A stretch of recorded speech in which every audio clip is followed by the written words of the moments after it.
So, U.S. Special Envoy on virtually anything these days, Steve Witkoff, has shown his true colors.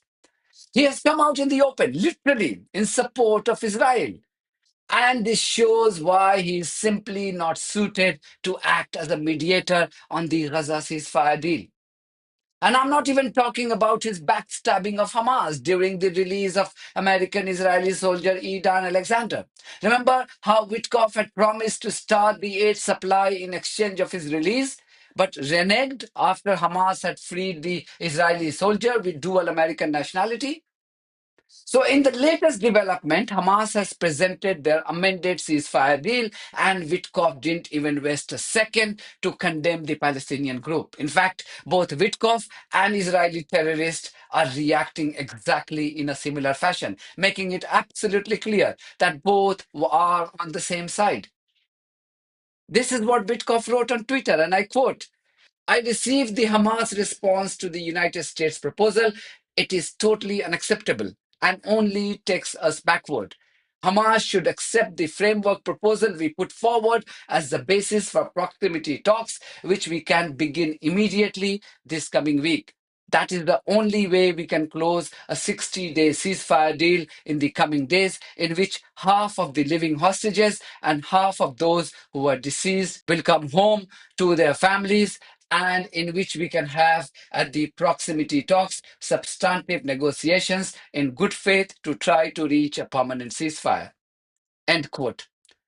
Israeli terrorist Gideon Saar tweeted, and I quote, Hamas initiated this war with the 7th of October massacre is responsible for its continuation by refusing to release our hostages and disarm. If France and the UK want to reach a ceasefire, pressure should be put on Hamas that continues to say no instead of attacking Israel, which says yes. End quote. He is, of course, trying to do a damage control exercise since the UK, France, and Canada recently issued a strongly worded statement against Israel.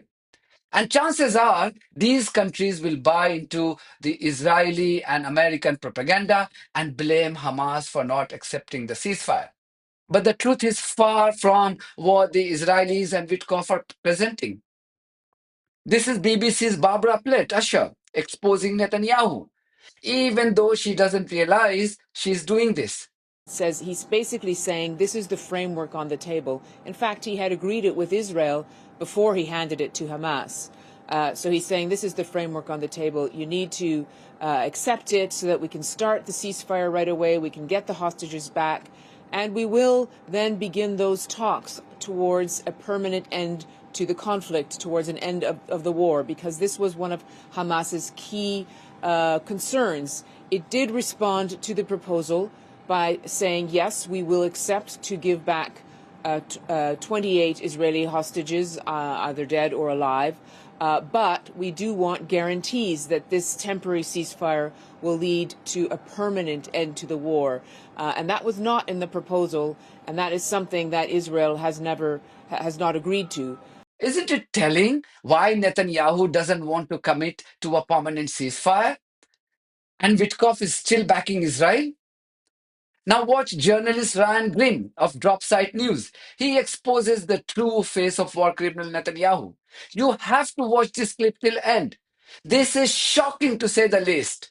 And you wouldn't see the severely compromised BBC or other Western media representatives reporting this. My colleague at Dropsite News, Jeremy Scahill, obtained the agreement that was cut between Hamas and U.S. envoy Steve Witkoff, and we've published that over at Dropsite News. I'm going to need your help with this one a little bit, because I'm going to have to use the words Hamas and Gaza and some other things that the algorithm hates. So if you can do what you can to boost it, I'd appreciate it. I'll even give you a question at the end of this you can answer in the comments. But one of the key distinctions, and I think this is something that should become, at minimum, a historical footnote, like something that history remembers about this conflict. So there are two agreements. There's one that was reached on May 25th, which is an understanding between Hamas and Steve Witkoff that if they agreed to this, that Witkoff would get Israel to agree to it as well, and the U.S. would guarantee it.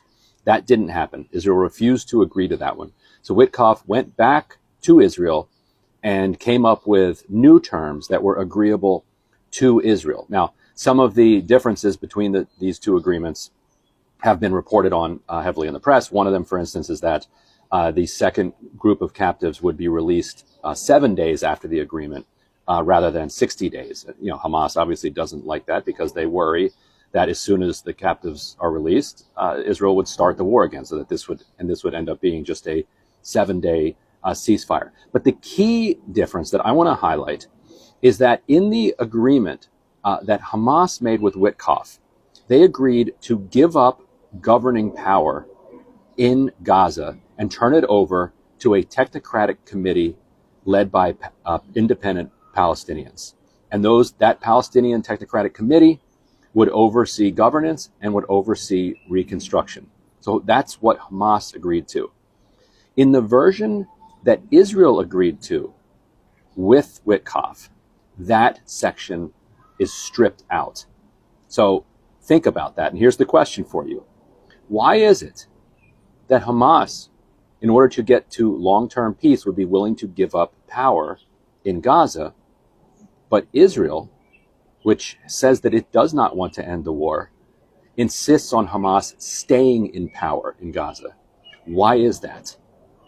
So answer that one below. I'm sure some people will be giving hints in there, but let's not give any hints here. Just because I want you guys to think about this for yourselves. Like, why is it that Israel wants Hamas in power in Gaza based on the fact that they stripped out of the agreement Hamas's willingness to give up governance and be replaced by a technocratic Palestinian committee? So while Hamas themselves had made it a condition in the original ceasefire deal to relinquish power in Gaza, bloodthirsty terrorist Netanyahu removed that clause. We still need a proof who wants war and who wants peace. That's precisely the reason why I say that both Witkoff and Trump are not honest brokers of peace in this conflict. In my opinion, countries like China and others should be brought in as mediators. Qatar and Egypt are too weak to act as mediators. They don't have any powers to act against the rogue regime of Israel in the event that this settler colony once again breaches the terms of the ceasefire deal.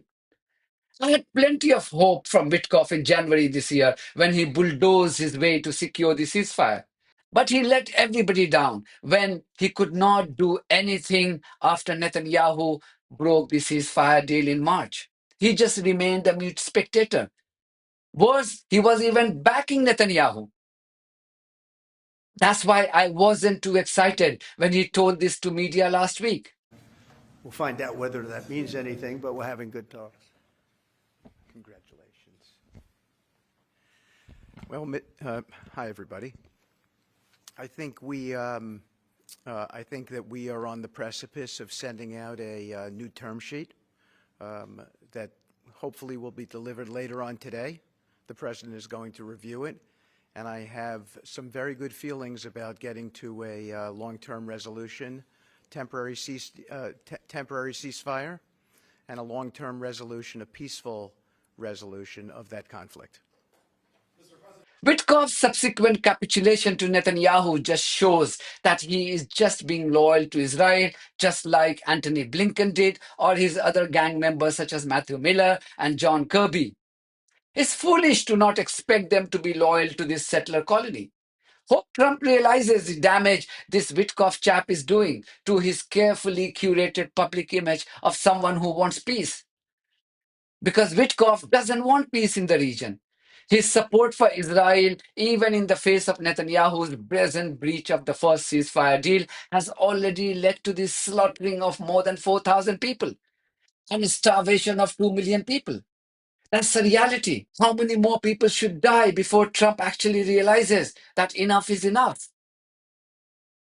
That's it for me. Thank you very much for your support of this platform and our journalism on buymeacoffee.com and Patreon. If you too think that our journalism is worth supporting, then you too should consider becoming part of it. Details are there in the description of this video. In the meantime, if you haven't subscribed to my channel, please do so, because that's one of the many ways you can support independent journalism. God bless you all.